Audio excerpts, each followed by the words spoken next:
We are previewing Buffalo Bills training camp at St. John Fisher this year, 2025. We are going to go over the roster, biggest training camp questions and battles going into the season. Let's go. To my friend Nate and all the listeners of this podcast, no one circles the wagons than Nate Discate. Circle the wagons, Buffalo. Where else would you rather be than right here, right now?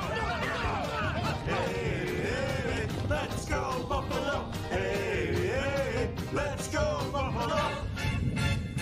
The Bills make me wanna. What is up, Bills Mafia? Welcome to another episode of Circling the Wagons, a Buffalo fan base podcast. I am your host, Nate, guys. Thank you so much for joining us this evening. It has been a minute since we've talked Buffalo Bills with you guys. It has been since the draft. John, we haven't talked since the draft. You know how long it's been? There was actually a little bit of some cobwebs on my laptop down here in the basement, so I knew it had been a while. But I'm joined by my co-host, John. John, it is so good to talk to you, man. How are you doing? I am excited for training camp. I can't wait. I can't believe it's coming up. I can't believe it's here. Summer just started, but training camp is still it's right around the corner. St. John Fisher. Right now, we are less than 2 weeks away. So we have a bunch of different items to discuss, things as far as, John, let's just get into it. I have a bunch of different questions here, but I'm going to share my screen right here with the folks that are watching, and we're going to go through some of the quarterback or the positional areas within the roster, starting with the quarterback. I have it right now as kind of like what I see as the 53-man roster. It's not exact at this point. I don't think I've even counted it just to be safe, to be sure that we're right at 53 players, but that's always fun discussion, John, as far as the outlook on the position, what could happen one way or the other, good or bad, what could be the changing factors for some players that are either on the bubble or maybe on the bubble for the starting position. There's a lot of things to discuss, John. So let's start with quarterback. This one seems pretty set, I would say, from the beginning. One thing that's interesting, John, and it's weird to have a little bit of drama already on the quarterback position, but quarterback 2, I think, is a possibility where you may see the Bills potentially go to Mike White if Mitch Trubisky is having issues in training camp, if he falters a lot with number 2 team, second team. I could see there being an opportunity where, hey, wait, all of a sudden Mike White is getting the second team reps, right? I mean, because Mitch Trubisky, he's been in the league for a while. He hasn't proven a ton. I mean, as far as a backup, he's okay. He's definitely not the guy you want as your starter. But then Mike White has also shown some flashes in backup capacities, starting roles. I think he's a little bit more of an accurate passer than Mitchell Trubisky is. I think, but they love Mitch Trubisky. I mean, Josh Allen's really good friends with him. So, John, I just wanted to get your thoughts on that. Do you think that's even a possibility that we don't see Mitch Trubisky sitting behind Josh Allen? And could this be Mike White opportunity, a younger guy, a guy that maybe has a little bit more upside than Mitch, becoming Josh's backup? I like both guys. I think you're right, though. It's open competition behind Josh, and whoever gets it gets it. I do like both guys. I think Mike White has shown a lot of grit. The Bulls have played against him. Trubisky's kind of, he's been around too. But yeah, I think either guy could end up being the main backup. Yeah, this is going to be interesting. I think about Hard Knocks when it comes to these guys on the bubble, like guys that might not make the roster, because Hard Knocks loves those stories, right? Where this guy, he's a long shot, or he's on the bubble, but can he make it? Can he make the plays that he needs to in training camp to make the roster? I mean, that's a lot of what Hard Knocks is. So it's going to be interesting to see, if this is one of those competitions. I doubt it is, but it makes me think about that moving on. John, we haven't talked since, April as far as the Hard Knocks, series coming to Rochester, coming to training camp, the Buffalo Bills being on it for the first time. Are you for it, against it? Do you not care? What are your thoughts on that one? I think I don't care, but I think there was probably a long period of time where I would have cared and I didn't want it. Now I think because of the culture that they have, and I don't think it matters from a being prepared perspective. So I think it's fine. I don't get HBO, so I'm not gonna watch that anyway. So John, I'll have you over. I'll have you over to watch it on my Max subscription that I'm stealing from someone else. So I I'm kind of interested in. At first I was like, I was thinking, it's just a distraction. The Bills don't need any more distractions. And I think that you could argue that not a lot of positive things will come from it.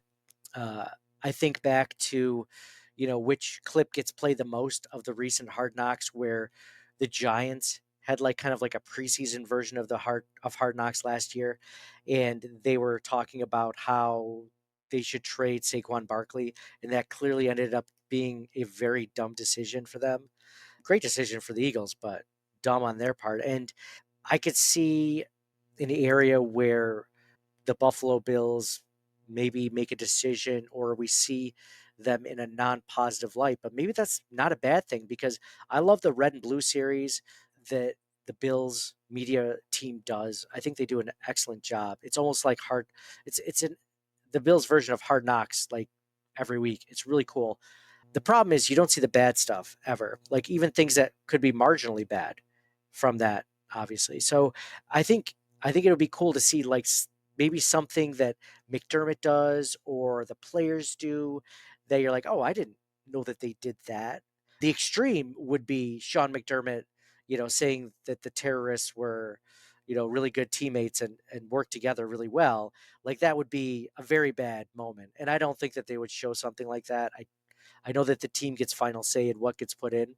And I'm sure anyone in the Bills PR room would be like, yeah, we're not going to show that to the masses. But I could see something, maybe a little bit different that comes across where the Bills, media team would say, we're not going to put that in there. But Hard Knocks maybe says, maybe we will. So again, I know the Bills have final say, but I think it'll be interesting to see things that aren't completely edited to exactly what the Buffalo Bills want you to see. You know what I mean? I don't think I think it's gonna be great. Extra content for Bills fans to watch, and I don't think it's to be a detriment to the team at all. I think it's gonna be fun. No, if anything, it'll be good because a lot of the players that we like as Bills fans, and it's going to open them up to a bigger audience. Players that you and I and the rest of Bills Mafia loves, like Josh Allen, of course, but like Deion Dawkins, like people are going to see him. I think Trey White would be a tremendous story for Hard Knocks, him coming back to Buffalo for a second, stint. I mean, Trey has one of those infectious players that you love him. I mean, we loved him when he was here the first time, and he's easy to like. He's easy. He's charismatic. I think about guys like Keon Coleman would be great for Hard Knocks. With personality wise, uh, stuff like that. So I don't think those guys would be on for necessarily like roster bubble segments, but It seems really cool, like to see them like on Hard Knocks, and then they win the Super Bowl after. Like it's gonna be really great. yeah, exactly, exactly. Let's go into the running back room, and we have obviously James Cook. I don't think at this point he's really the biggest question mark on the team, as far as he's going to be the running back one, and for all intents and purposes, he'll be there at training camp day one. Again, going through these positional groups, I don't think there will be a player where there's or a position here where there's really a battle. I have them keeping at this point at least Ray Davis, Ty Johnson, obviously, and then Reggie Gilliam more as the special teams, like the fullback role. But it'll be interesting to see if Ray Davis really does overtake Ty Johnson in that running back two role, and if one does emerge, because ideally you have a player that will replace James Cook in a year. I don't think that, at least personally, I don't think James Cook comes back next year. I think that they don't make him the offer that he wants, and I don't think that the Bills have ever paid a running back a second contract under Brandon Beane. So I don't see a world where James Cook comes back. So it'll be interesting to see if Ray Davis can take a little bit more of a workload so that he could potentially be that James Cook, and they end up drafting someone else next year, or they end up signing another, or maybe it's Frank Gore Jr. here. Like I shouldn't count him out. Like there's a possibility maybe he becomes a third back next year. So it'll be interesting. What are your thoughts on that? Yeah, or they draft somebody to be the number one back, and with the second round pick next year type of thing. But no, I don't think Cook is going to be back either, unfortunately. But that's just the way it goes sometimes. You can't pay everybody, and that's how it works out. Am I looking too far into this? Because the Bills, when they drafted James Cook, they traded back, I want to say 2 or 3 times into the second round before they actually drafted him. I'm not saying that they didn't want him, but he was not their best player on the board for several picks. So part of me thinks that might factor into the fact that like they took him, but they weren't like, we're dying to get this guy. Because the Bills will always either draft, trade up, or they'll pick their guy. They won't keep trading back if there's a guy they like. I think there was a bunch of guys they liked, and I think that eventually they thought he was the best one of the group, but I don't think that they were in love with the pick when they drafted him. I think they liked it. I'm sure they were happy with it, but this wasn't a like we had to trade up and get our guy like the Dalton Kincaid pick. I think this was just a guy that they liked, and that, along with the fact that he actually had less percentage of snaps last year than he did in 2023, I think that this is a running back by committee. And if this is a running back by committee because of James Cook and they can't rely on him to take the workload, then that again doesn't work in James Cook's favor. Or this is the way they want to run the offense as a running back by committee, and that also doesn't work in James Cook's favor. So neither one are really helping. I think it's the latter. And then like when they did draft him, I think didn't they already have Zach Moss or somebody that was a second or third round, I think. So same kind of deal. And I don't know. Well, however it works out, it works out. Like, running backs, to me, like I get you can have your Saquon Barkleys and Derrick Henrys and whatever, but I've been harping on it for years. Like they maybe because I've been tainted with like all these first and second round and trades for certain running backs over the drought years where they should have been like taking shots on quarterbacks instead of running backs. Or even when they did have a quarterback like Drew Bledsoe, they whiffed on all these offensive linemen. Like I'd rather take my chances in other positions. So it stinks because I love running backs. Like I love watching running backs. I love watching the old you got Thurman Thomas, Barry Sanders, Emmitt Smith, and Earl Campbell, and like all these guys, fantastic in the 80s and 90s, and even to today, like there's great running backs. But are they as important anymore as some other positions, including defense? It's hard. It's hard to prioritize these things. John Robert, by the way, if you're listening or watching live and you want to add a comment or question, John, feel free to do so. John Robert has already been in.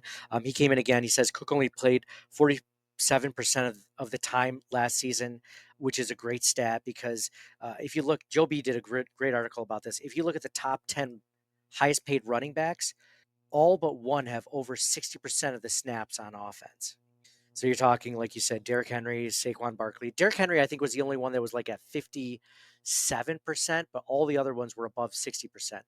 But, Saquon Barkley, I mean, Bijan Robinson, all those guys, like they're really, really important to their offense. And the Bills just never. The Bills have tried to trade for, Alvin Kamara, right? Or Christian McCaffrey, or who else? I don't think they've ever been in for Saquon Barkley. But I think part of that is like they are willing to look at all players from a trade perspective. If it doesn't work out, it doesn't work out, but they're going to try, right? Like if they can get a good deal, a good value deal, which I'm completely happy with. And if it doesn't work out, it doesn't work out. They can't get good value for a player they're trying to trade for, fine. But I like the idea of trying. Yeah, I agree. I like, and if it comes, it's John Roberts in for a second time. He says, sign McGovern first, Connor McGovern first. And John, when I look at the Bills offense, and, it has to do a lot, with the play calling, with them going to a more run-based offense, taking some of the load off Josh Allen's shoulders, helping him be more efficient as a passer by doing that. But a lot of that goes to the Bills' offensive line being one of the best in the NFL. And when I think of, would I rather sign James Cook to a really large deal or take that money and re-sign Connor McGovern or David Edwards at guard? John, you and I have lived through seasons where they've had amazing running backs. I remember one year what they have: Marshawn Lynch, Connor, or CJ Spiller, and Fred Jackson, right? Or something ridiculous like that. Like, how many games did they win? They never broke the drought with those guys. You could have a stack of amazing running backs, but last year was the best offensive line I think we've seen since the 90s, right? And they looked great. That was an amazing offense, one of the best in the NFL. I mean, you still have to have Connor McGovern's 32, so he's getting up there. So they need to have. I know they got Cedric Van Prank Granger. They got some other guys in the mix, but something to think about. He's getting older. But no, I agree. From if I'm picking between a running back and some of these other positions, I'm probably going to pick between some of these other positions. Oh yeah, especially the offensive line, especially when it comes to protecting Josh Allen, right? And I didn't know Connor McGovern was 32. For some reason, I thought he was like 29 or something. So yeah, he has some.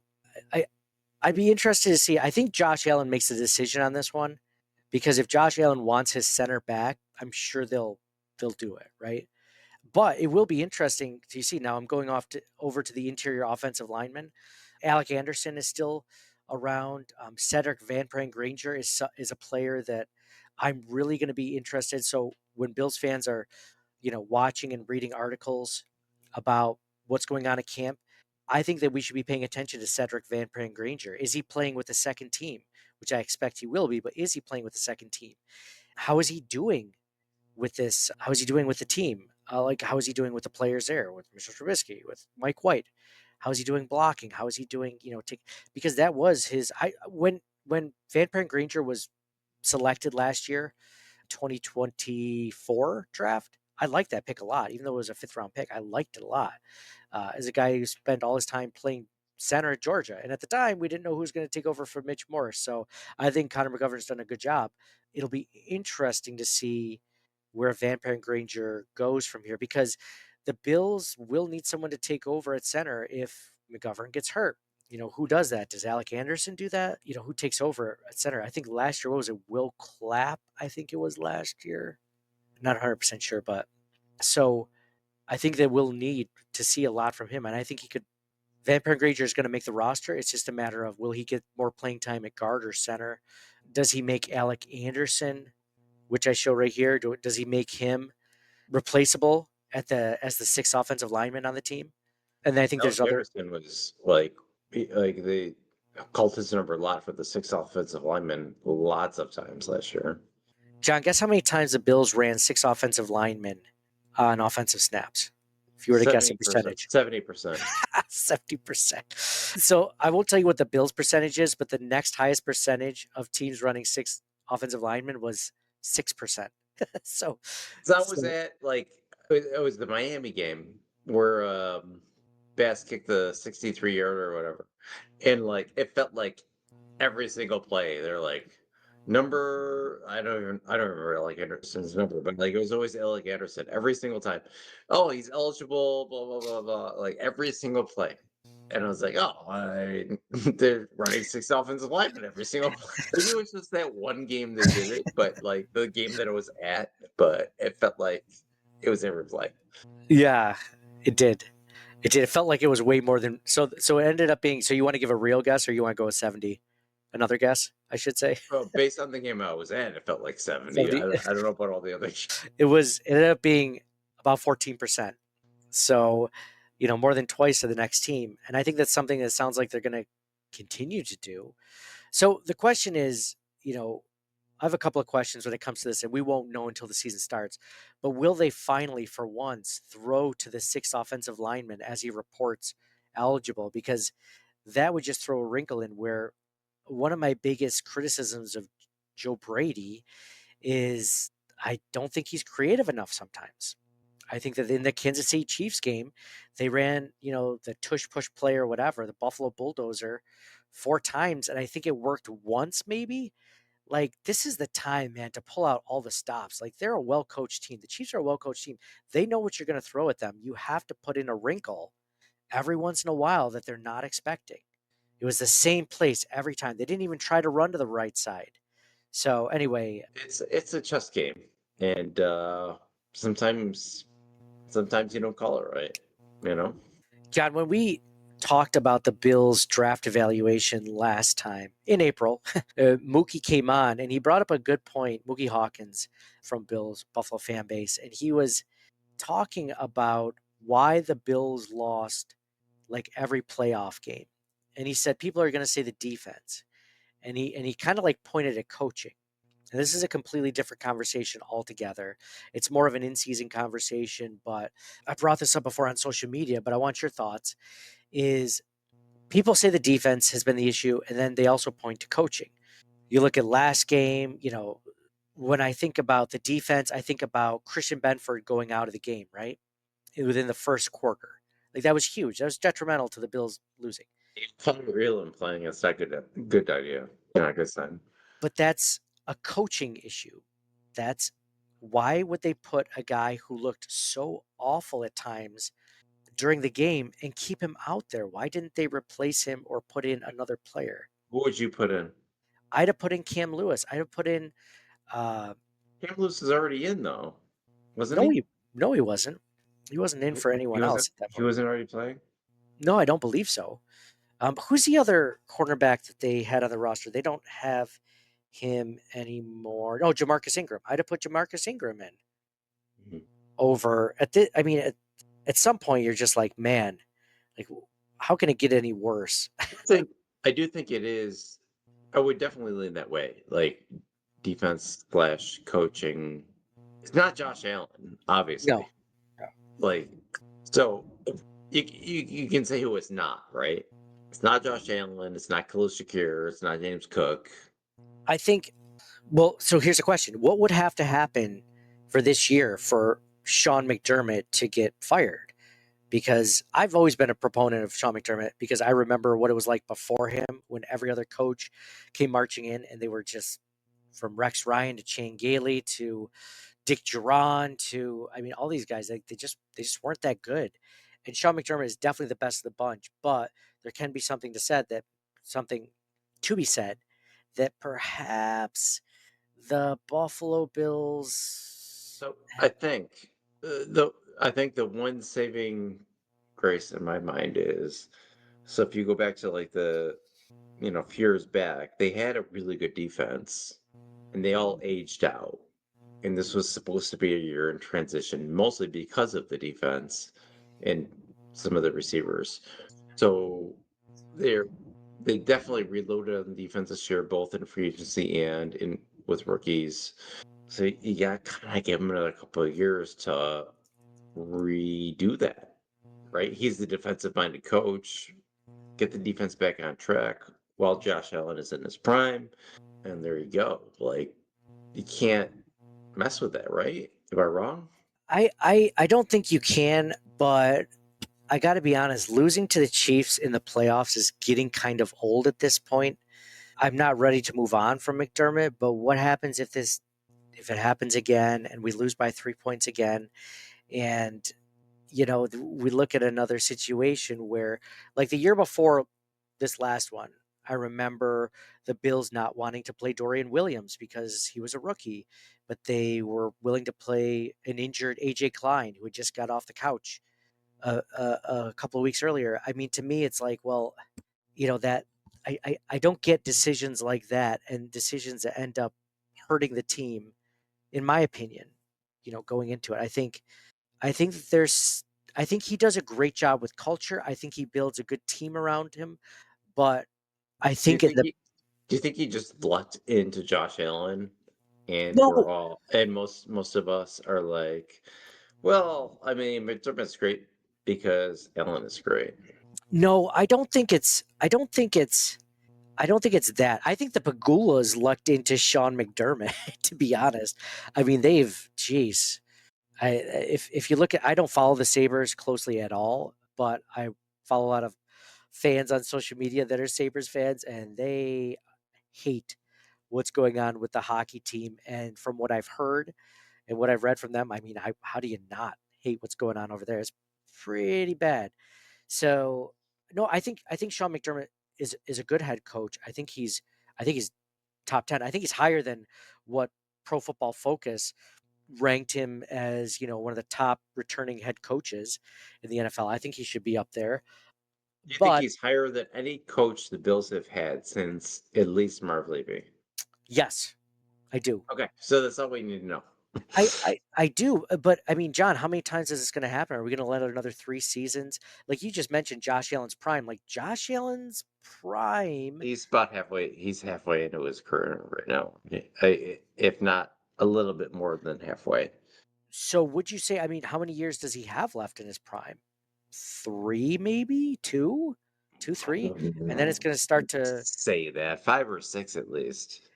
So he's 29 right now. So you're saying in 36 he's still going to be in his prime? I mean, I'm He talking like Josh he Allen is a running and hurdling. specimen, Nate. Come on. He is a specimen. I guess I think that there's a point where I might consider it. I know some people are like he's worthless. He should have been fired 2 seasons ago. I'm not on that, but I do think that there's a All right, reason. here's a question for you. You fire McDermott. Who do you hire instead? Let's see. There's not many coaches I would take over Dermott. Available people, not just anybody. Who's available that you would take?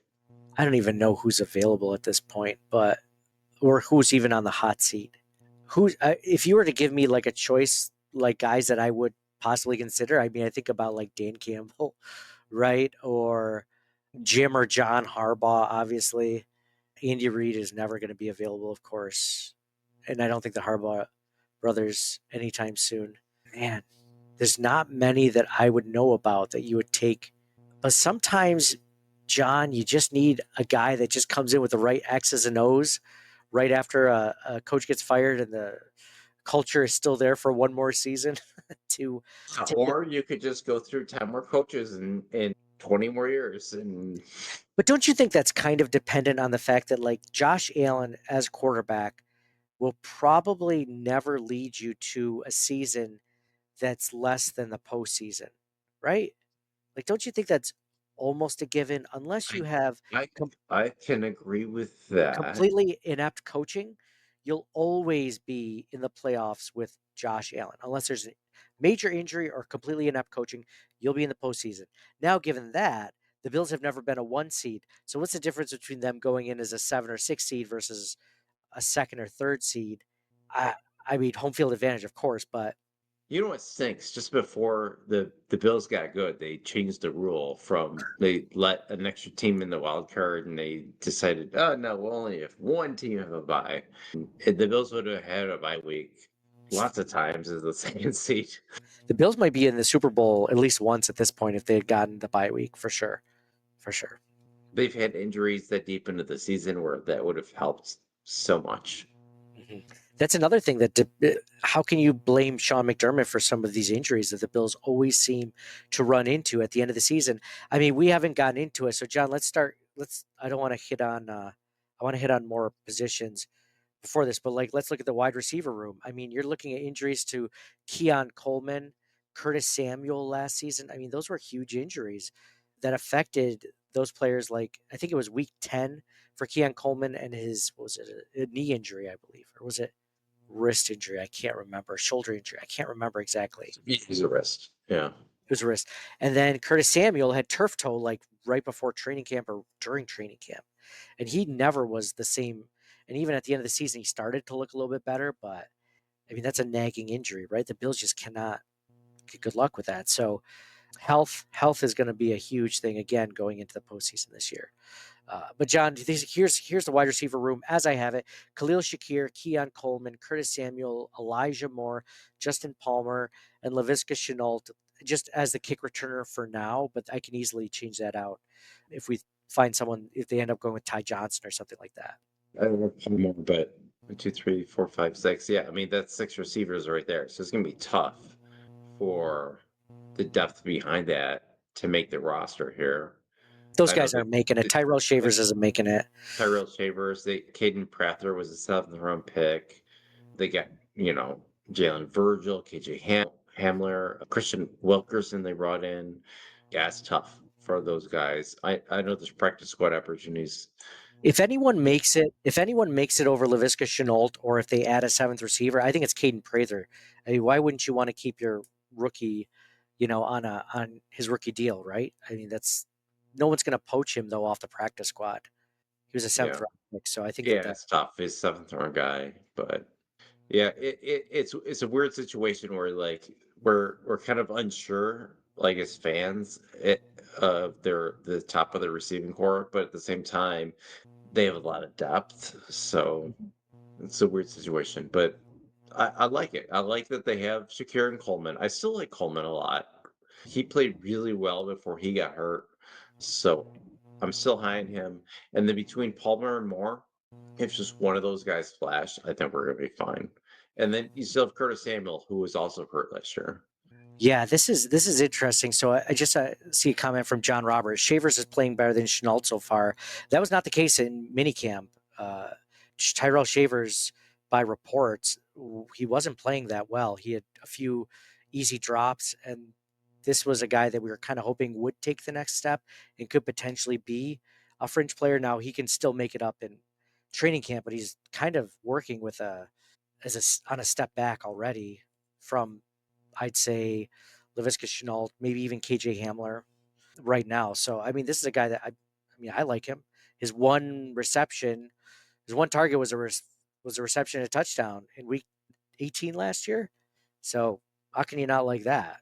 And I think the only reason they brought Chenault in is to compete for kick returner, and I think he probably is their top kick returner right now. So he needs to show that he can play receiver as well to stay, I think. I don't know if it's enough. I know they changed the kick return rules a little bit, and that might be a reason why they brought him in, but it's going to be tough for him, I think. It's going to be tough for Laviska Shenault or Tyrell Shavers. I think it's going to be tough for Chenault and for the Bills to make that decision. Like, do they need that Chenault just play kick returner, or is he going to play receiver too? Who else could play kick returner besides him? Well, it's going to be Codrington. He's going to be a punt returner and kick returner, I think. So they usually have 2 guys on kick returns, right? Yes. Codrington and it would be Chenault, and then it would be the punt returner. Yeah. So I think it's going to be between Chenault and Codrington for that roster spot. I don't see Codrington making it as a cornerback, so it's got to be as a kick returner, right? Yeah, I think Codrington is going to return both punts and kicks, and then Chenault's going to be possibly the second kick returner unless they figure something else out. Mm-hmm. Yeah, this is going to be interesting. So, John, there's about 80 targets and 600 to 700 yards that the Bills lost between Amari Cooper and Max Hollins leaving the Bills. The big question is, do you think Khalil Shakir is still the number 1 wide receiver on the team, or will someone else take it over? And who will step up as wide receiver 2 on this roster between like the 6 players? Well, we don't have to include Chenault, but like those other 4 receivers under Shakir. So how many targets did Shakir have last year? Like probably like 100, right? Shakir had 100 targets, exactly 100 targets. So I could see that increasing a little bit, maybe 120. I think after that, I could see Coleman. I'm still a big Coleman fan. I think Coleman could be the next guy here. I know you still got James Cook and you got a couple different tight ends, so that could. But as far as receivers go, I'd go Coleman. And then Palmer. If I'm going receivers, I go Shakir, Coleman, then Palmer. I think So Joe B had mentioned in an article in The Athletic that Coleman was playing 70% of the snaps before he got injured.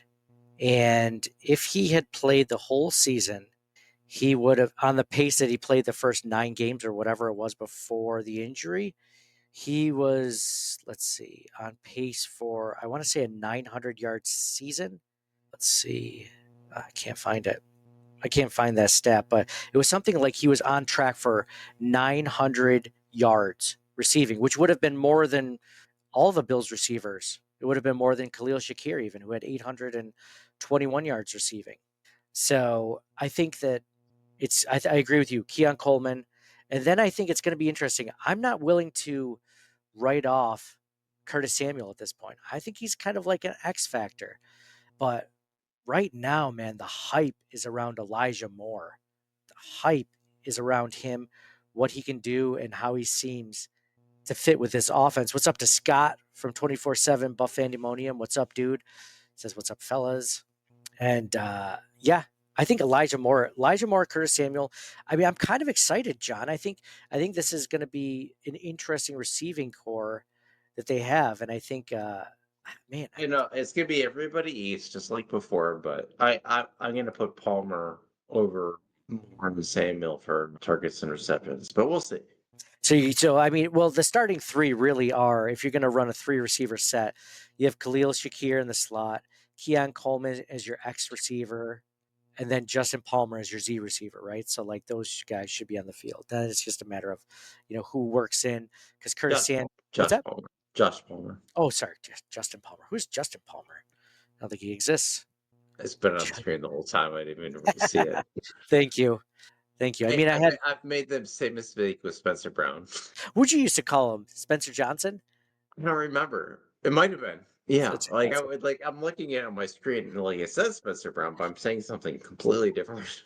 Good. So so Joshua Palmer, Khalil Shakir, Keon Coleman, and then you have Curtis Samuel, who's kind of like the X slash or the slot slash Z receiver. Elijah Moore, who's another slot slash Z receiver, and then Laviska Shenault is kind of like an X slash Z receiver. I think I want to say. So it'll be interesting to see what happens with those guys. So yeah, lots of things to be. But I agree. I think Keon Coleman gets the bulk of them. But I am interested to see what Curtis Samuel can do as a backup, what Joshua Palmer can do as a starter. That's going to be really interesting. So it's a fun room. It's a fun room to see, and I'm optimistic about it too. It's not just like let's just see. Let's hope it doesn't suck. It's going to be. I think these guys can do some damage. Look at the entire offense. Like there's only one projected new starter, right? And it's Josh Palmer, right? Like everybody else, like the offensive line is the same. Shakir and Coleman is the same. You got Knox and Coleman in there, depending which grouping they are doing. Cook, Allen, like everybody's the same. So, and even a lot of the second stringers, right? Like it's okay. Maybe Elijah Moore might be a second stringer. Like even the backup offensive linemen are the same. Running back, quarterback, like there's a lot of consistency on the offense. There is, which is obviously all good. Offensive line, weapons, etc. Yeah, which leads us into the tight end group. We have Dalton Kincaid, Dawson Knox, and right now I have Jackson Hawes, the rookie, making the roster, which I think is almost a guarantee at this point, barring injury. So the question here, John, if you're looking for training camp storylines, is will Dalton Kincaid take the next step in his career? Because last year the expectations were so high that people were thinking, oh, maybe he'll be the number one weapon for Josh Allen in his second season. And he was not. He was, let's see, the third best option, 448 yards, receiving 75 targets. He also had a knee injury that I believe he got in week 10. So that severely impacted his play. But I hate to say this because he's such a young player and we're still thinking about that dropped pass against the Chiefs on 4th down. But I'd say at this point, he's kind of been a disappointment as far as what I guess I was thinking he would end up being for the Buffalo Bills as a receiving weapon. I was thinking, Travis Kelce light, a guy that can, get 80 to 100 targets a season, get 8 to 900 yards, 7 to 8 touchdowns. I thought that was definitely doable in this offense, but he just can't get on the field and get more snaps and outsnap Dawson Knox to a greater extent, that he's kind of just a duo on that tight end, depth chart. John, what are your thoughts on him so far? Has he been a disappointment, or is that just recency bias? There's a few things going against Kincaid. One of them is they had switched offensive coordinators. They went from 12 personnel back to more 11 personnel. Knox is more of a complete tight end, and he actually improved his pass catching abilities through the years. That you didn't know that I was critical of him in his first and second years, but he did improve with that. But he's always been a good blocker. Kincaid has had some good blocks at times, but that's probably one of his major faults, and that's why he's not on the field as much. So that's going against him. And also in his second year, he did have more drops than his rookie year and in college, which is the reason why they drafted him, is because he didn't have as many drops. So maybe it's like a sophomore slump type of deal, but he does have to get a little bit better to be on the field more, especially if they're going to play more wide receiver. He's kind of in a tough situation. I mean, we were just talking about players to get more targets and receiving yards and make up for Mac Hollins and Amari Cooper.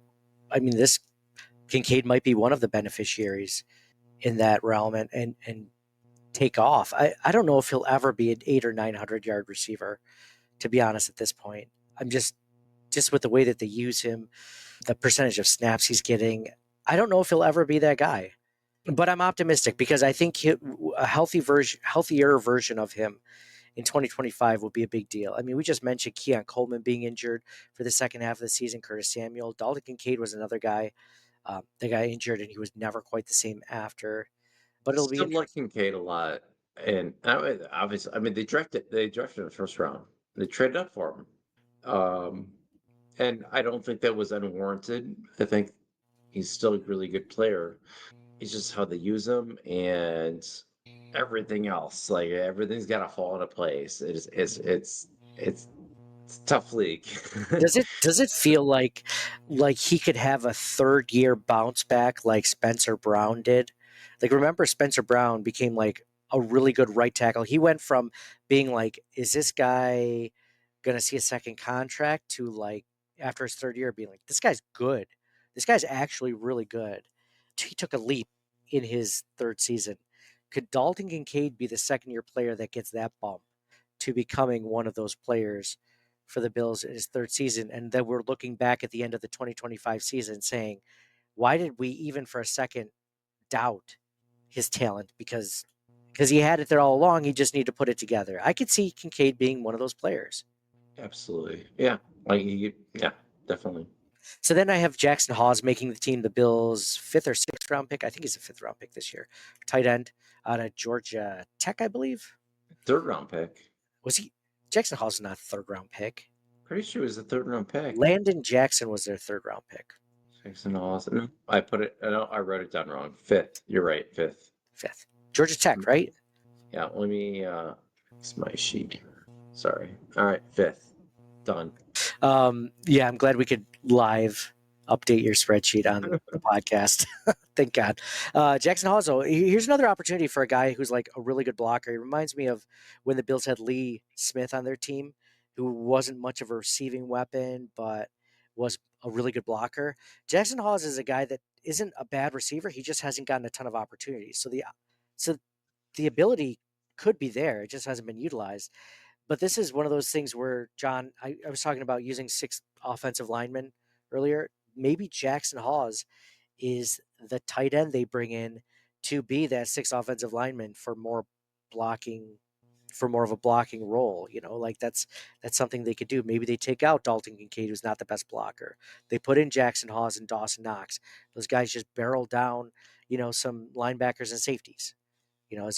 As James Cook runs for 100 yards, right? Like that's absolutely an opportunity where I could see Jackson Hawes making a splash in his rookie season. Yeah. I like it. Yeah. I like Zach Davidson too. like I didn't feel the need necessarily for them to add a tight end, but I do like Jackson Hawes, the addition. So yeah, I'm happy.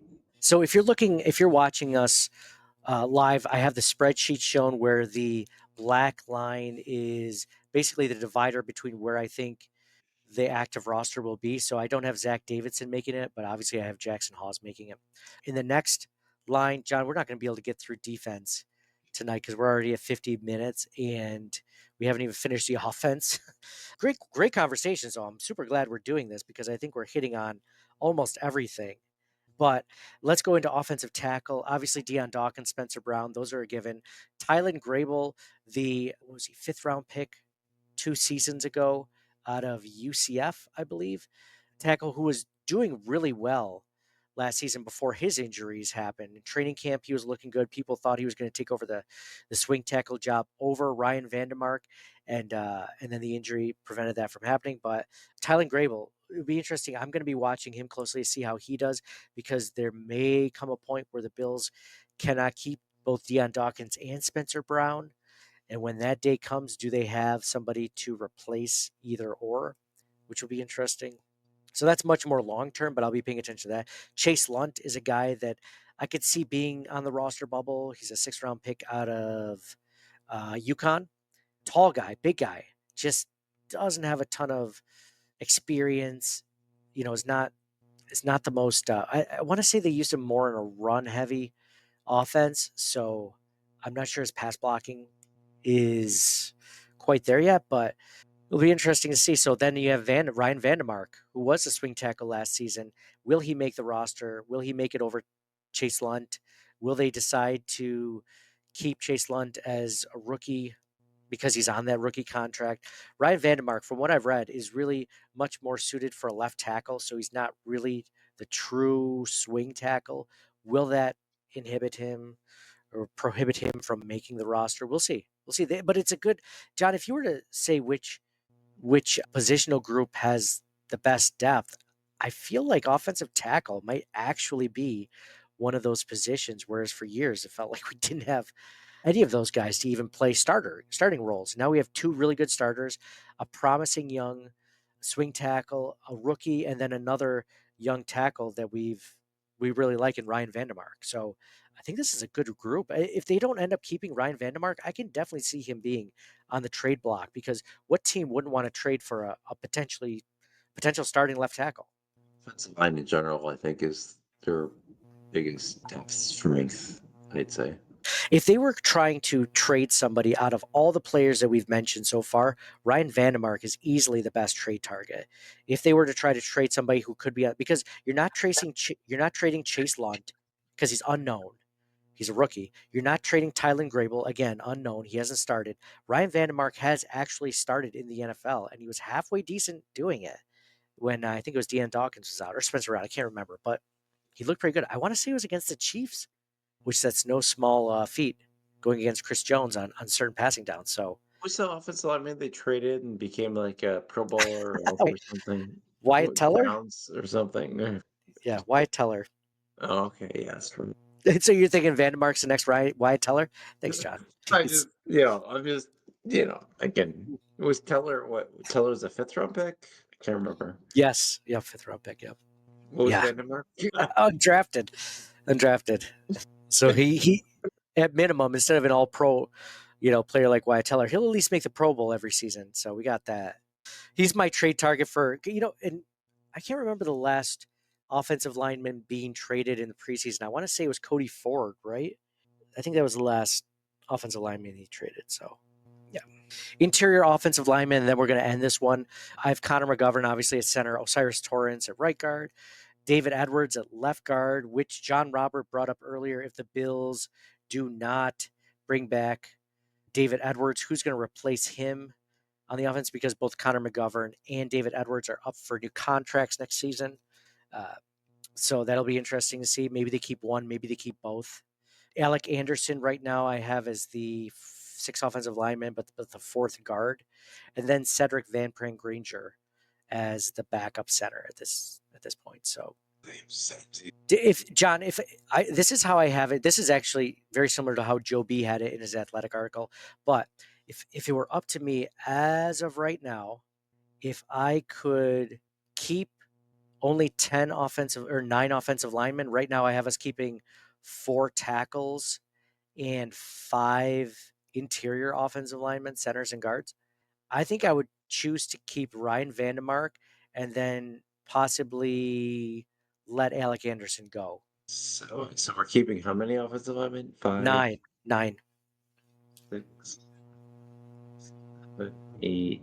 So this black line is where the roster ends. The active roster ends. So I would say I would keep Deion Dawkins, Spencer Brown, David Edwards, Osiris Torrance, Connor McGovern, Alec Anderson, Cedric Van Prangranger, Mike Edwards, and Ryan Vandermark.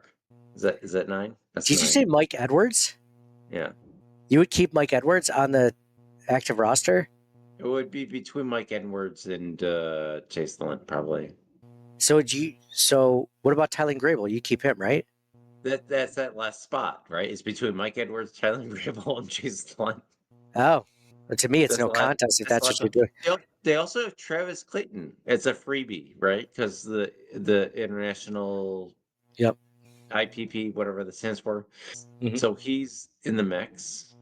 Yeah, after having who is the I can't remember the guy who was from the international program that was our running back who was amazing for a couple of plays. I can't remember his name.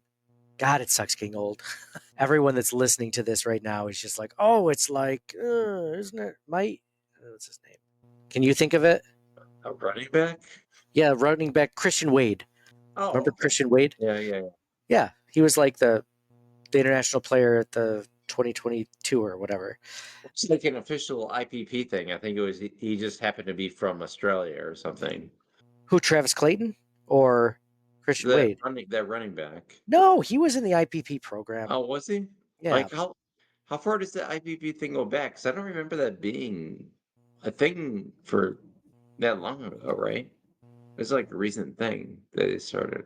I thought maybe not. International Player Pathway has been in existence since 2016. It was a trial run in 2016, and then it became fully instituted in 2017. Okay, so a little bit longer than I would have thought, but okay, cool.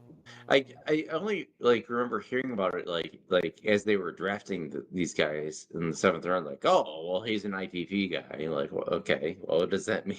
The last couple of years watching the drafts, but okay. Yeah, so really between us, it's you want Ryan Vandemark. You definitely have him on your roster, it sounds like. So then it's between Chase Lunt, Tylen Grable, and Mike Edwards. And maybe possibly Travis Clayton. But I think they definitely keep Tylen Grable in that situation. Yeah, I think it's kind of between those guys. It's hard because they got a lot of good depth there, so it's hard to choose. It's what is what the Bills value, like what those guys can bring to the table and what their versatility is. Mm-hmm. Yeah, for sure. For sure. So, John, this was fun where we did the offense. This time I went over a lot of the big training camp stories. Next week, let's go over the defense then. Let's go over special teams real quick as well. And that'll be interesting because there's some suspensions and stuff like that to talk about on the defensive line. Plus all the new additions the Bills made on the defensive line, John. This will be exciting. Not only in free agency with Joey Bosa, guys like Michael Hoyt, Larry Ogunjobi, but then also in the draft. You're talking about like Landon Jackson, which we mentioned earlier, TJ Sanders, Deion Walker. I'm still thinking on the edge. I'm still kind of high on Javon Solomon. I'm really interested to see what he's going to do. So a lot of fun discussion. John, this has been a ton of fun. Thank you for joining. Any final thoughts before we end this one? Dude, I love you too, man. So for John, Bills. and for me, Nate, go Bills. Thank you guys all for listening, watching, subscribing. Follow us on social media anywhere you are. We're at CTW Pod, Circling the Wagons podcast. Thank you guys all for chiming in. John, Robert, all the fellas, all the people out there that chimed in. Thank you guys all for being in it. And we're going to talk to you guys again soon. Thank you for listening to the Circling the Wagons podcast. Download and subscribe to us in your favorite podcast service. Email us at ctwpod@gmail.com. That's Charlie Tango Whiskey Pod @gmail.com. Follow us on Facebook and Twitter at CTWPod. And most importantly, go Bills! Nobody circles the wagons like the Buffalo Bills. Nobody circles the wagons like the Buffalo Bills, Nate. Well, listen, the whole show is called Circling the Wagons. Say no more. I love it.